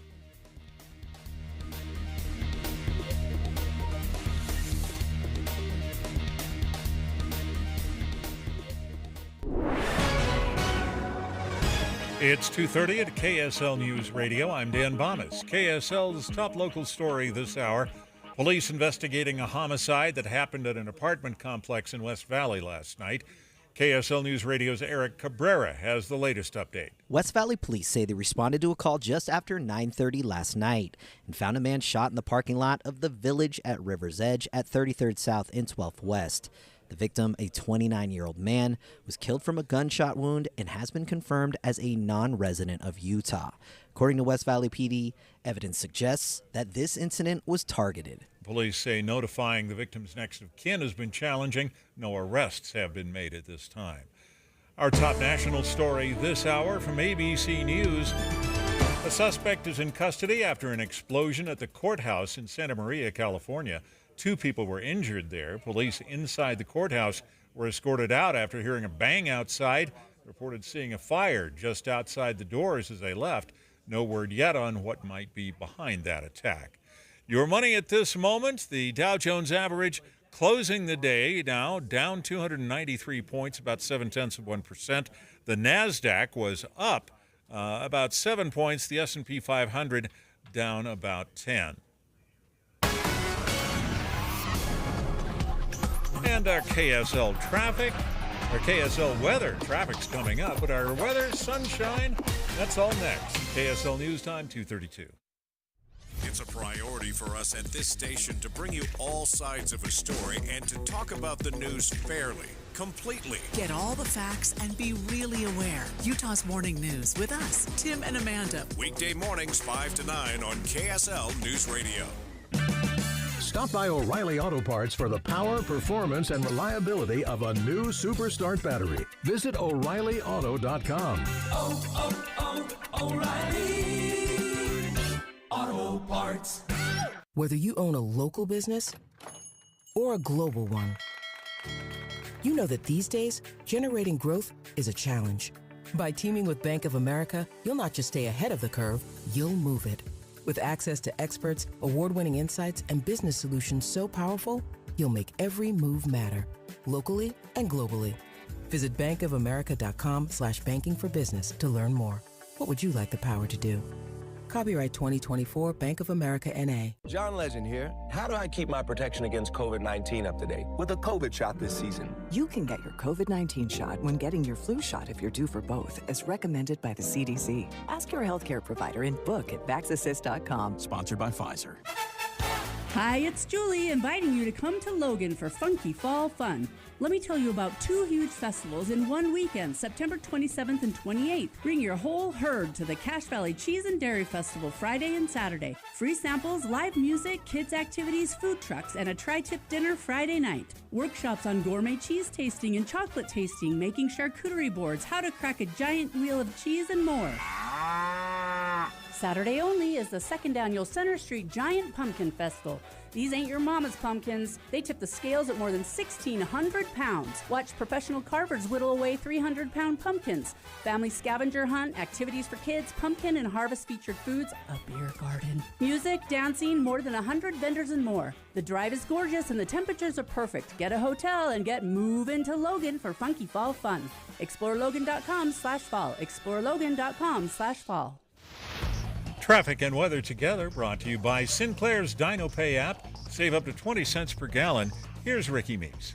I've been looking for what's causing the delays on northbound I-15 and so far haven't seen it yet. But if you're headed northbound on I-15, it could have been debris. We do have a slow drive as you go from about 106 South all the way up to the South Interchange. As the seasons turn, leave your routine. Visit the Art and Music Stroll with the Park City Gallery Association. Be inspired browsing 12 local galleries accompanied by live music. Visit ParkCityGalleryAssociation.com. Ricky Meese in the KSL Traffic Center. It'll be warm and sunny with highs around 90 for the rest of the week. And right now we're at 90 degrees with sunny skies. I'm Dan Bomas from the KSL Common Spirit Health Studios. Listen online at kslnewsradio.com for Utah's news, traffic, and weather station. Dave and Dujanovic. What our listeners need to know is what's going on behind the scenes. We hold weekly meetings on how to do our jobs as talk show hosts, as journalists, better than we did them yesterday. There's some very conservative voices. There's some very liberal voices. But there is space for both. And we're not at each other's throats. We're not yelling at each other. We're having a discussion. Listen for Dave and Dujanovic 9 to noon on KSL News Radio. Tim and Amanda. One of the big differences, I think, between reading a story online and hearing it from us, Tim, is that, you and I are allowed to share a reaction. We need to be able to say, what in the world were they thinking? So that people listening will know. We feel it too. When we read a story that sounds ridiculous, we're right with you. It sounds ridiculous. Well, we get caught up, I'm sure just like our listeners do sometimes, in death scrolling on social media. And fact-checking it on your own is tough. The great thing about tuning in every morning and starting your morning with us on KSL is you can count on the fact that when that information comes out of the radio in your direction, it comes from reliable sources. It's already been fact-checked. Right. And that's not always easy when you're getting it online. Finding who wrote it, when was it written, has it been updated with the current facts of the day that change sometimes minute to minute, not just day to day. Utah's Morning News between 5 and 9 on KSL News Radio. I'm Dave Cawley, investigative journalist and host of the podcast Cold. Don't miss Cold's new Season 3, where I look into the unsolved disappearance of Cherie Warren, a woman last seen leaving her job at a Salt Lake City office in 1985. Police cast suspicion on Cherie's estranged husband and boyfriend, but never made any arrests or recovered Cherie's remains. Find Cold Season 3, The Search for Cherie, anywhere you get your podcasts. Hear elevated conversation on crucial issues. Boyd Matheson on Inside Sources. Welcome back to Inside Sources here on KSL News Radio. It's great to be with you today. As always, I am Boyd Matheson. In this presidential election cycle, undecided voters and their pieces are something we're going to get to when we get to 2:35 today. We're going to talk about the change factor in this particular segment and how change is hard and scary for a lot of us. And sometimes seeing different communities, we devolve into caricatures and all of the uncertainty. And often that leads us to bad places and spaces like contempt. And so we have to do it a little bit different. Well, there's an organization that is doing just that and focusing on young people to make it happen. To me, this is a beautiful conversation about thinking again about what we think we know, about people we don't know. And there was a fantastic piece in Deseret.com today by Maria Manzos talking about how teens are uniting America one hometown at a time. And we're really thrilled to have join us on the program today David McCullough, co-founder and CEO of the American Exchange Project. And David, welcome to the program. Hey, Boyd, how are you? Great to be here. Thanks for having me. We are doing great, and I love what you are doing. And I want you to describe it for our listeners, because I think we need to do this not just with young people around the country. We need to do this with everybody around the country. I couldn't agree more, and thank you for saying that. Maybe say it louder. I'm just kidding. So we are a new nonprofit. It's called the American Exchange Project, and in short, we run a study abroad program. But rather than sending high school students to study abroad in another country, we send them to another town in America that is politically, socioeconomically, and culturally very different from the one that they're growing up in. So this year, we've had kids from West Jordan and American Fork travel to places like Palo Alto, California, Philadelphia, Pennsylvania, and vice versa. And the whole idea is to get to know a hometown that's very different from your own, maybe even immerse yourself in a bubble that's a little different from the bubble you grew up in, and become friends with people from different walks of life, different races, ethnicities, political backgrounds, socioeconomic classes. And the hope is that if we can do that at a large enough scale, it might help bring together a country that is dividing against itself and forgetting what civil discourse looks like. Yeah, I love that. And I am one of those who firmly believes we're not nearly as divided as we think we are, or as many in the political class want us to believe we are. And I love that you're doing this with young people in particular, because once they have that connection, then the next time they see a caricature of someone from a red state or a blue state, or from a wealthy part of the country or a rural part of the country, they're going to stop and pause and say, wait a minute, that was not my experience. What they're serving up there. And to me, that's all the difference. Well, we can never forget that there's great profit to be made in turning people against each other. It's a long trend of human tactic to tribalize against the other. We should unite because we are not those guys, and we need to go get those guys. We need to be against them. But another great motivating factor in humanity is the aspiration toward progress and the collective, the larger whole, the formation of a more perfect union, which is a familiar line to all us Americans. And the reality for most young people is that, it's not that they necessarily have negative caricatures of people who are different from them so much as they don't know it all. We sent a young boy from the Bronx to a fishing village in the northern part of Massachusetts, town called Gloucester, Mass. And when I met him there, and he'd immigrated from Africa as an early teen, I said, what do you think? What do you think of Gloucester? He said, well, it's amazing. I said, oh, really? Why is that? He said, well, there are people here. I said, what do you mean? He said, I thought the world was kind of New York and Connecticut and the rest was just trees. And I thought, you think of that like New Yorker cover, the world according to a New Yorker, and it's the city and there's a little Eiffel Tower on the other side of the globe, and that's really it. Well, we all kind of live that way. We all kind of have that view of the world, and we're all in our own ways, in a way that we don't ever mean to be mean or egocentric, but we all can be a little self-centered, a little cloistered in our corners. And if you allow a young person's first impression of the other, right? If that boy's first impression of fishermen or people from Massachusetts was something negative, a caricature they saw on the news or on social media, an impression that a point or a viewpoint they heard from that wacky uncle at the Thanksgiving dinner table, then you're setting yourself behind and you're setting yourself up for failure. In other words, they're going to get the first impression somewhere. But if that first impression is one that is not just sympathetic, but authentic, but real, then you're in essence educating young people. And I think what you're ultimately doing is you're blunting the edge of prejudice. Yes. You're making it much harder for them to not necessarily agree with them on everything, but hate them or say derogatory things about their character, not just debate the point they might have. Yeah, this is such a crucial thing. This is something we try to do every day, is to just get people to think again about what they think they know and think again about who they know.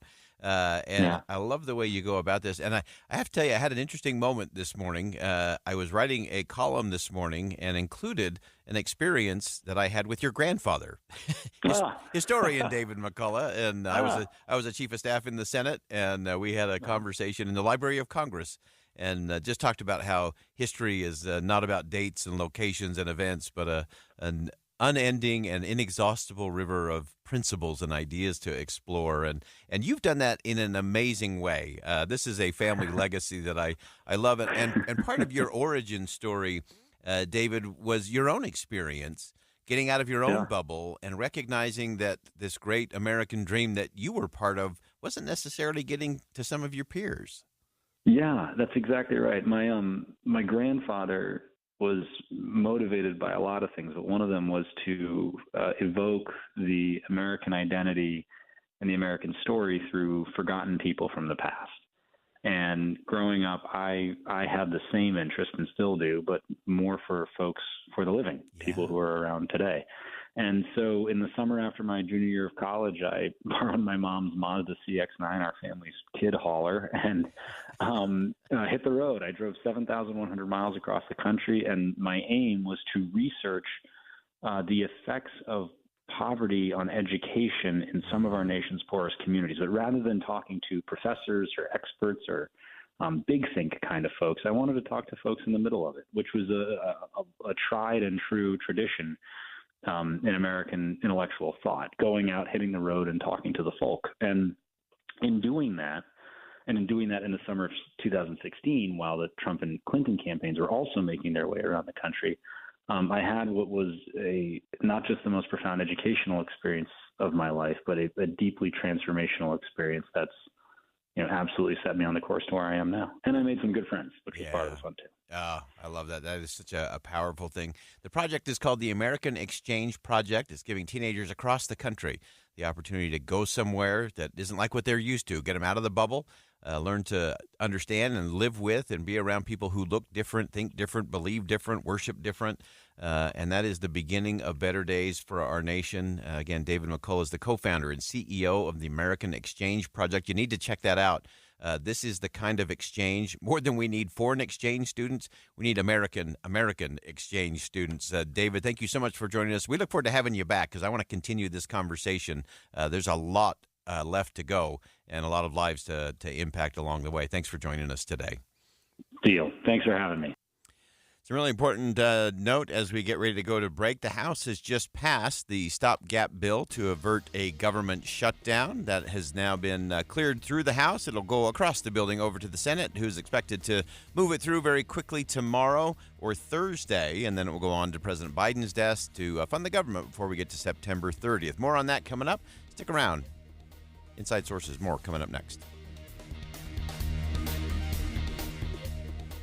Winter is coming, but there's still time to replace those drafty old windows before the cold comes and drives up your heating bill. Just make one call and take advantage of the Advanced Window Products Fall Special. $2,500 off on 10 windows or more, and that's $2,500 off their already low factory direct prices because at Advanced Window Products, they're the factory. Your windows are built in their facility right here in Salt Lake City. You're buying local, and with their lifetime guarantee, you don't ever have to call some faraway state for help. Advanced Window Products is right here, proudly backing up their work, so make one call, save on your heating bill, and get a rebate from the energy companies. Advanced Window Products offers 0% financing. They can even give you amazing new windows with no money down. And don't forget, $2,500 off their factory direct prices, but you have to call now. Advanced Window Products, 801-850-9100. That's 801-850-9100, or go to advancedwindows.com. This week's movie show brought to you by Sound Sleep Medical. Get a free sleep screening and free sleep consultation by tuning in on Friday morning. Sound Sleep Medical with 7 locations in Utah. Hi, I'm Miley O'Keefe. In competitive gymnastics, flexibility and precision are crucial, and Les Olson IT knows how important flexibility and precision are to your business. It's why they deliver the very best IT security, office equipment, collaborative technology, and so much more. Let Les Olson IT's Perfect 10 service empower your business at lesolsonit.com. Les Olson IT. Paid for by government. Did you hear? A secret hoard of 1932 $10 gold Indian coins have been found. These gorgeous 1932 gold coins are as bright and shiny as the day they were struck. And less than 200 of these gold coins are available. Coin experts are calling the secret U.S. gold coin discovery a once-in-a-lifetime opportunity, and you can own a piece of the hoard. When you call, you are guaranteed a 1932 dated gold coin featuring Lady Liberty with an Indian war headdress and a majestic eagle. With limited availability, you must call now. These 1932 dated gold coins are still in uncirculated condition with brilliant luster. That is 92 years of history you can hold in your hand. To learn more, call 1-800-495-6468. Call now and you'll receive a free bonus over a $55 value free with every order. Call 1-800-495-6468 now to secure your 1932 $10 gold Indian coins before they sell out. Don't wait. You must act fast. Call now. Any Hour Services free furnace sale is going on right now. If you haven't scheduled your free estimate yet, what are you waiting for? Call Any Hour Services today or schedule online at anyhourservices.com. Hey BYU football fans, this is Mitch Harper. Another BYU football game week is here as the Cougars return to the road to take on the Baylor Bears. And to get ready for the Big 12 battle on the Brazos River, visit your local Macy's grocery store for all of your game day needs. We've got great prices on all of your favorite game day items like burger patties, made fresh dips, and more. And did you know your favorite tailgate foods are also now offered through Macy's Catering? They offer a wide variety of catering platters from smoked meats to wings and even desserts. Catering is available to order online or in store. So whether you're having a small or large party, Macy's has you covered. Never miss a deal when you sign up for the Macy's Rewards program and emails so you can get the ads sent straight to your inbox each week. Hi, this is BYU captain and defensive end Tyler Batty. It's football season again. Make sure to shop your local Macy's grocery stores for all your favorite tailgate foods. Get game day ready with Macy's. Happy shopping. With the three things you need to know this hour, I'm Dan Bomas. First, the House has passed a federal government spending bill that will keep the money flowing. CNN says it'll keep things going until December 20th. Second, the investigation continues into a homicide in West Valley last night with no arrests yet. And third, a woman got to live her dream of climbing Mount Timpanogos thanks to good friends who pulled her wheelchair all the way to the top. Right now, we're at 90 degrees in Salt Lake City. And back to Inside Sources on KSL News Radio. Get deeper insights on the news from Inside Sources. Welcome back to Inside Sources here on KSL News Radio. It's great to be with you today. As always, I am Boyd Matheson, and sometimes things just work out a little different than you think they're going to. We're going to have a special surprise guest on the program because as we continue our conversations about things that really matter, I actually came across and came in contact with someone when I was on my trip down in Peru with another unique organization talking about how do we make a difference in the world. Rachel Miner is the founder of Bellwether International. It is an extraordinary group. You're going to want to tune in to KSL TV on Sunday, this coming Sunday, as we have a sit-down and deep dive conversation with her. But tomorrow there's an extraordinary event that is free and open to the public. It's called Bridging Religious Divides, and it's about women's roles in building bridges. And Rachel joins us on the line. Rachel, welcome to the show. Thanks for having me, boys. Always good to have someone who's willing to jump on in any given moment of any day. And this is a crucial conversation, and I love the way you go at all of these conversations. But start by just describing the event that's going to take place tomorrow and why this should be a lean-in conversation for all of us. Absolutely. This is a really unique symposium that Bellwether International is hosting with Utah Global Diplomacy. And this is actually a second annual Bridging the Religious Divide Symposium. Last year, we talked about the unique role of faith leaders in bridging the religious divide, and this year we're speaking on the role of women. And of course, Boyd, as you know, we're in a really important inflection point in the United States. We're in an election year. We have this political context where I know a lot of folks are thinking about what matters. They're thinking about polarization. And we're going to open up that conversation by thinking specifically around tangible action items that communities can take to bridge the religious divide, both between religious groups, but also between the religious and secular that divide this country, and zero in even further on the role of women, which I think is particularly important given we have a female candidate on the presidential ticket, but also just because women all over the world play such a critical role and peace building. And we're going to elaborate on that context, both in the Utah space, but thinking broadly about what women in the nation can be doing. Men, of course, are invited. Youth are invited. All are invited. But I do think that in this critical moment, women have a unique role to play. I think this is so important. There are so many places around the world where I have said, look, when freedom rises up in this country, whether it's Afghanistan or Ukraine, it's going to have a feminine face because what the women of those countries have done in coming together, in building those bridges of understanding and learning what it means to link and lock arms and stand shoulder to shoulder for some of these core principles. And I know it's one of the things that you have done in your work, Rachel, particularly with Bellwether International that you founded out of London, that there is this connection between the interfaith and preventing not just the bad things from happening like genocide, but also promoting the good things that we need to really preserve society and create an upward path for everyone. Absolutely. And I think mothers and women really point to that. One of our speakers tomorrow will have a special guest message from Dr. Yael Admi and Reem Hajre. Yael is Israeli, Reem is Palestinian. They're both mothers, and together they run a coalition of mothers that's called Women Wage Peace. And they're concerned about what's happening in the Middle East, but more important than their concern, they're thinking of their children and they're thinking of the future.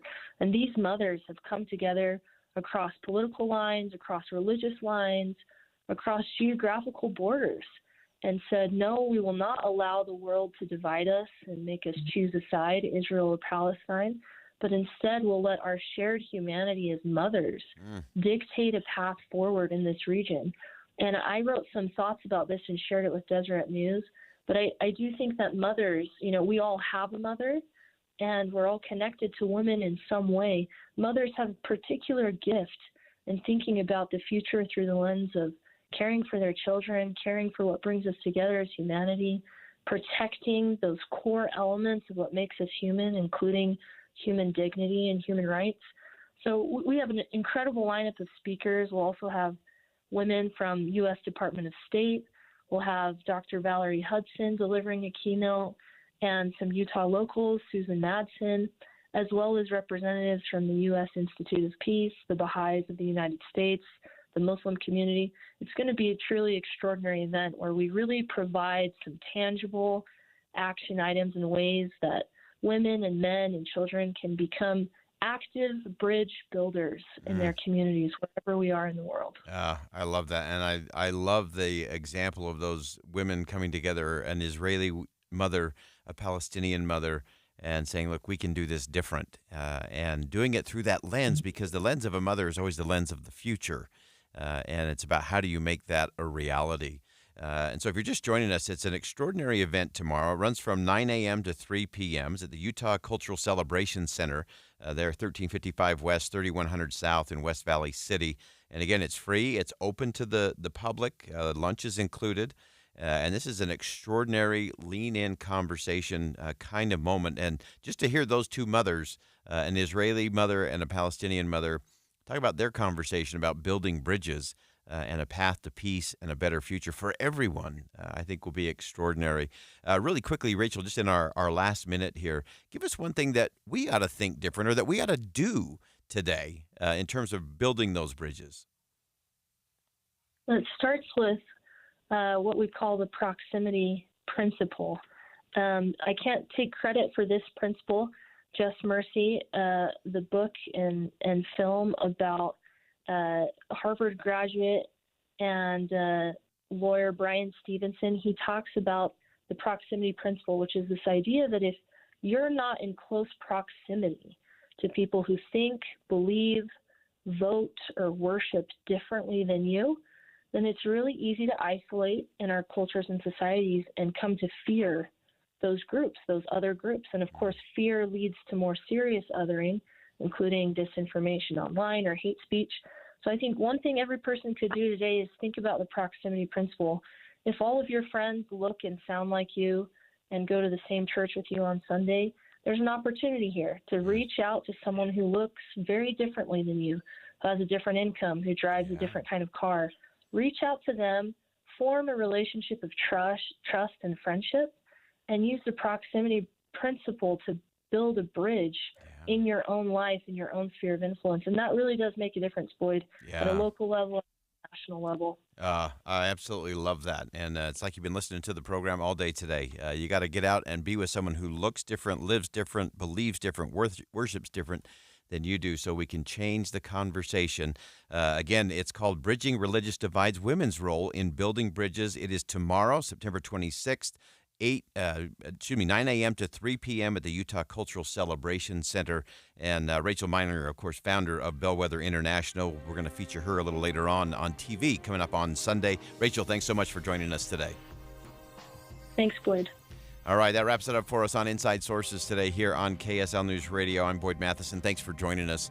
And as always, as you go out into the world today, make sure you see something that inspires, say something that uplifts, and do something that makes a difference.